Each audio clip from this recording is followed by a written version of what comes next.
The key to communicating key numbers and financials with graphs is to make the graph readable. Yes, this may seem obvious, but it's important to remember that not only does your graph need to be legible, but so do all your labels, axes, and titles. If you have decided that your slide warrants a graph, then bear in mind a few things. First, do not copy and paste or screenshot a graph from a third-party source, unless it is absolutely impossible for you to recreate the image on your own. Second, insert only one graph per slide. Any more than one graph per slide will be too much information for your audience to take in. Lastly, you will typically want the header of your slide to be your graph's title, and this title should be clear and concise. Even though you will be explaining the graph in your own words, you will still want your audience to be able to look at the graph and unhesitatingly know what it is illustrating. This slide is an effective instance of communicating information that is a part of a whole. Go ahead and pause the video now to read the slide.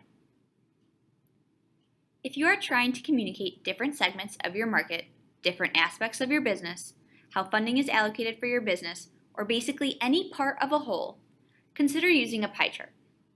Now, pie charts become ineffective when slices of the pie become so small that they are no longer readable. This slide illustrates how to effectively communicate financial data that occurs over a period of time. Please pause the video now. Now, if you are trying to communicate revenue projections, profit potential, market growth, or something of that nature over time, typically your best bet is going to be using a line graph. Again, make sure that your labels on each axis are readable and that the data points on the graph are obvious. This slide illustrates a comparison between in-app purchases, advertising, and commission. Please pause the video now. If you want to emphasize the comparison in your pitch, bar graphs are a great option. Bar graphs are particularly effective when there is a clear difference among the different categories. Now, with all the slides in this video, note how the graphs maintain the color schemes of the slide.